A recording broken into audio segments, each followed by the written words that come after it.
Hi, I'm Indio from BioBrain, and we're going to go over what it takes to get an A in anatomy.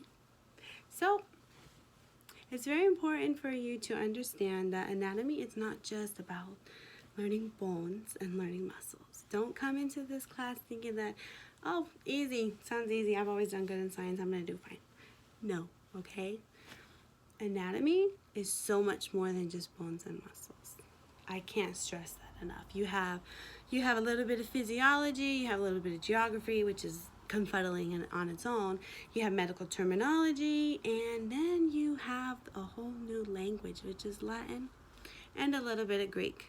Okay, you have to understand very fundamentally what these root words mean in Latin and in Greek in order to really understand what it is that we're talking about.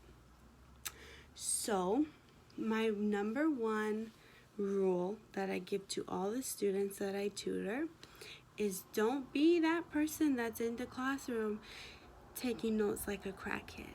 Don't be that person, and you know what I'm talking about, okay? They're just frantically scribbling in their notebook, and then every now and then they're like, "Excuse me, professor, can you please repeat that because I didn't hear you?" And don't be that person. Calm down, take a Xanax if you have to, it's okay. Relax, you're gonna be okay.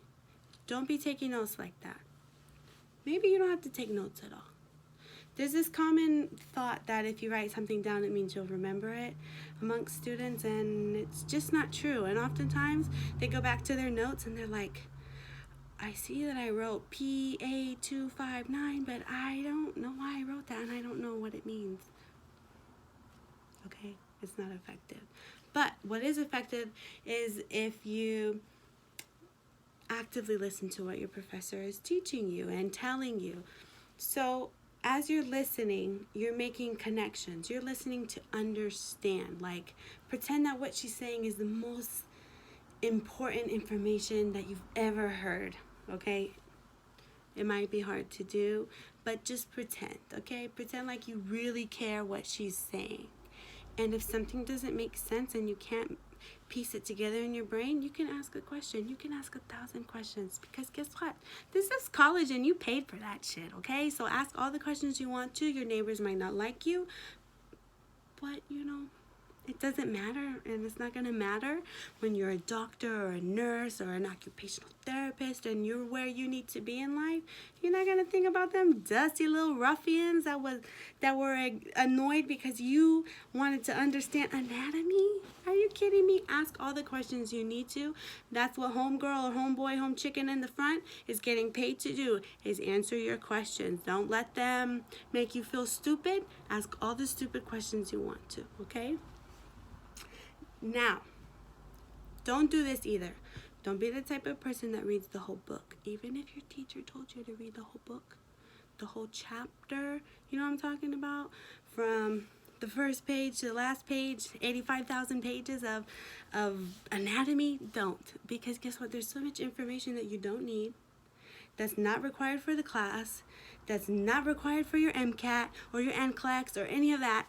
You don't need it, and you're never going to see it again. And guess what? It's just taking you away from the important stuff that is going to be on your test and is going to help you be a better nurse, doctor, occupational therapist, respiratory, you blah, blah, blah, right? Don't read the whole chapter, please, okay? What you're going to do is you're going to go to the summary that's on the last page.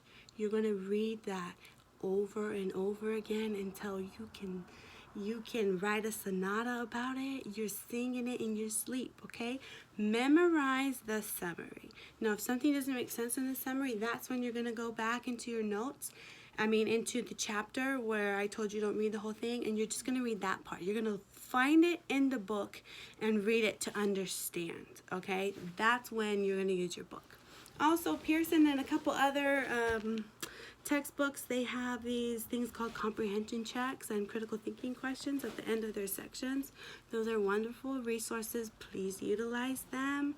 Please take advantage of all resources that you're given to learn. Some of them are better than others, but at least give them a shot.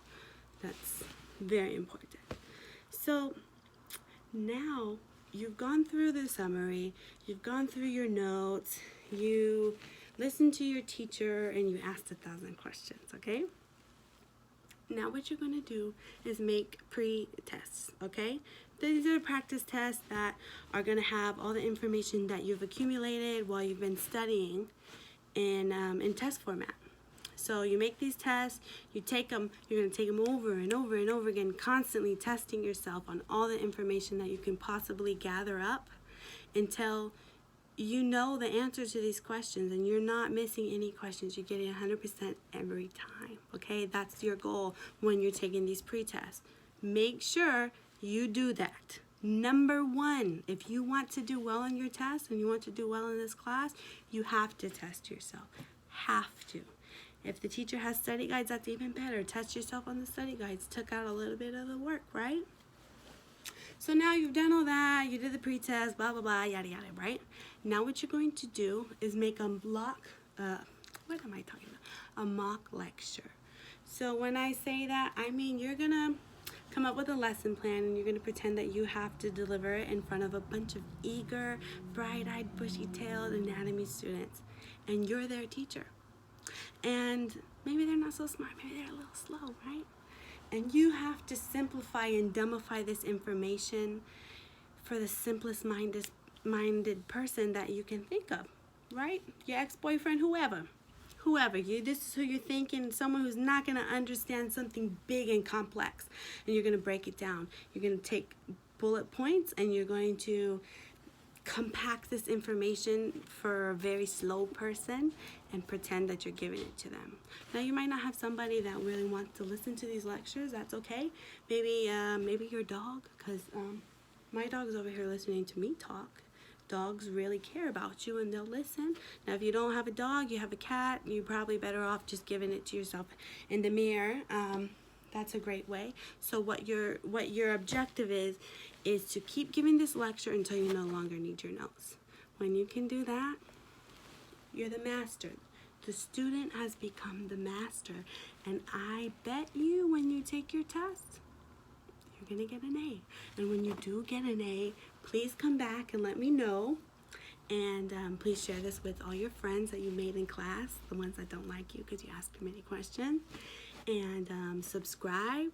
Please comment. Leave me some suggestions of some subjects you might want to cover. Anything from anatomy to physio to microbiome or anything like that. And our next time, I'm going to take you into my classroom and we're going to go over how to get an A on the lab practical. See you next time.